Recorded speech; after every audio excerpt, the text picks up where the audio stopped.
అందరికీ నమస్కారం. ఈరోజు మనం ఈ వీడియోలో ఆంధ్రప్రదేశ్ ప్రభుత్వ ఉద్యోగుల బదిలీలకు సంబంధించి ప్రభుత్వ ఉద్యోగుల బదిలీలపై ఉన్న నిషేధాన్ని 16 మే 2025 నుంచి 2 జూన్ 2025 వరకు ఎత్తివేసినది. అయితే మన మిత్రులు చాలామంది గ్రామ వార్డు సచివాలయ మరియు మిగతా డిపార్ట్మెంట్స్లో వారు కూడా ఇప్పుడు మేము ఈ ట్రాన్స్ఫర్స్కు ఎలా అప్లై చేసుకోవాలి, అసలు ఈ ట్రాన్స్ఫర్స్ మాకు వర్తిస్తాయా అనే సందేహం వ్యక్తం చేస్తున్న క్రమంలో గ్రామ వార్డు సచివాలయ ఉద్యోగులు మరియు మిగతా ఇతర డిపార్ట్మెంట్ల ప్రభుత్వ ఉద్యోగులకు బదిలీల విషయంలో గల సందేహాలపై వివరణను ఈ వీడియోలో చూద్దాం. ముందుగా మా ఛానల్ను ఇంకా సబ్స్క్రైబ్ చేయని వారు ఈ వీడియో క్రింద ఉన్న సబ్స్క్రైబ్ బటన్ క్లిక్ చేసి సబ్స్క్రైబ్ చేయగలరు. మరియు ఈ వీడియోను లైక్ మరియు షేర్ చేసి ఈ సమాచారం మరికొంతమందికి చేరే విధంగా చేయగలరు. ఇక ఈరోజు ఈ వీడియోలోకి వెళితే ఆంధ్రప్రదేశ్ ప్రభుత్వం తమ ఉద్యోగుల బదిలీలకు సంబంధించి నిషేధాన్ని 16/5/2025 నుంచి 2/6/2025 వరకు ఎత్తివేస్తూ GOMS నంబర్ 23 డేటెడ్ 15/5/2025 విడుదల చేసింది.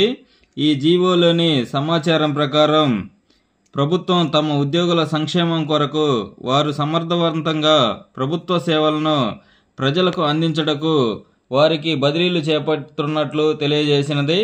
అందుకు గాను కొన్ని నిబంధనలను జారీ చేశారు. వాటి ప్రకారం ఎవరైనా ప్రభుత్వ ఉద్యోగులు ఒకే స్టేషన్లో అంటే ఒకే ప్లేస్లో మే 31, 2025 వరకు 5 సంవత్సరాలు కంటిన్యూగా ఒకే ప్లేస్లో ఉన్నవారు ఖచ్చితంగా అంటే తప్పనిసరిగా బదిలీ అవ్వాలి అని, వీరితో పాటు ఎవరైనా బదిలీ కోరుకునే ఉద్యోగులు రిక్వెస్ట్ ట్రాన్స్ఫర్స్కు అప్లై చేసుకోవచ్చు. అదేవిధంగా 2026 మే 31 లోపు పదవీ విరమణ చేయబోయే వారికి ఈ బదిలీల నుండి మినహాయింపు ఇచ్చింది. ఇంకా ఈ బదిలీల్లో PH కేటగిరీకి చెందిన ఉద్యోగులకు, ఫిజికల్లీ హ్యాండిక్యాప్డ్ ఉద్యోగులకు మరియు మానసిక వికలాంగులైన పిల్లలు కలిగి ఉన్న ప్రభుత్వ ఉద్యోగులకు సంబంధిత వైద్య సౌకర్యాలు ఉన్న చోటుకు బదిలీ చేయుటకు ప్రాధాన్యత ఇస్తారు అని తెలియజేశారు. అదేవిధంగా గిరిజన ప్రాంతాల్లో 2 సంవత్సరాల పైగా పనిచేసిన ఉద్యోగులు మరియు 40% లేదా అంతకంటే ఎక్కువ వైకల్యం ఉన్న ఉద్యోగులు మరియు cancer, open heart, neuro surgery, kidney మార్పిడి మొదలైన దీర్ఘకాలిక వ్యాధులతో వైద్యం చేయించుకుంటున్న ఉద్యోగులు లేదా వారి స్పౌజ్ లేదా వారి పిల్లలు లేదా వారి తల్లిదండ్రులు ఉన్నవారికి వారి వైద్య సౌకర్యాలు అందుబాటులో ఉన్న ప్లేస్కు బదిలీ అవ్వడానికి ప్రాధాన్యత ఇస్తారు. అదేవిధంగా కారుణ్య నియామకం ద్వారా నియమించబడిన వితంతువులైన మహిళా ఉద్యోగులకు ఈ బదిలీల్లో ప్రాధాన్యత ఇస్తారు. అయితే దృష్టిలోపం ఉన్న ఉద్యోగులకు ఈ బదిలీల నుండి మినహాయింపునిస్తారు. వారు కోరుకుంటే తప్ప వారిని వారు పనిచేసే ప్లేస్ నుంచి బదిలీ చేయరు. ఒకవేళ వారు బదిలీ కోరుకుంటే వారు కోరుకున్న ప్లేస్లో ఖాళీ ఉంటే వారిని ఆ ప్లేస్లో నియమిస్తారు. అదేవిధంగా భార్యాభర్తలు ఇద్దరు ప్రభుత్వ ఉద్యోగులు అయితే వారిద్దరిని ఒకే ప్లేస్లో లేదా దగ్గరగా ఉన్న ప్లేస్లో బదిలీ చేయడానికి ప్రాధాన్యత ఇస్తారు. ఇంకా ఎవరైనా ప్రభుత్వ ఉద్యోగి ప్రమోషన్ పొందినట్లయితే వేరే స్టేషన్లో ఆ పోస్ట్ ఖాళీ ఉంటే ఆ ప్లేస్కు బదిలీ చేస్తారు. అదేవిధంగా ఈ ట్రాన్స్ఫర్స్లో బదిలీ అయిన వారికి TA అలవెన్స్లు వర్తిస్తాయి అని తెలియజేశారు.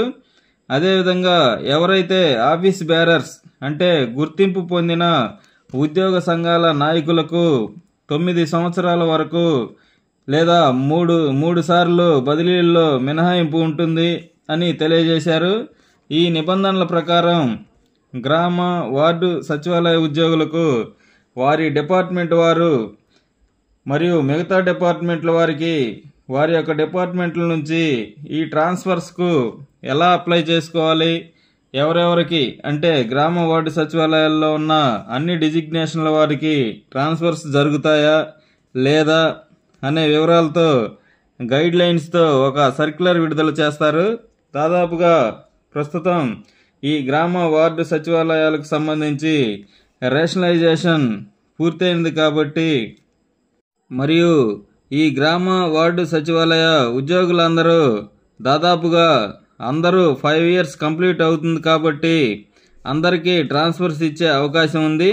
ఇక దాదాపుగా ఇంతకు ముందు మాదిరిగానే ఈ గ్రామ వార్డు సచివాలయ ఉద్యోగులు వారి యొక్క గ్రామ వార్డు సచివాలయ వెబ్సైట్లోని HRMS లాగిన్లో ట్రాన్స్ఫర్ మాడ్యూల్ ఉంటుంది.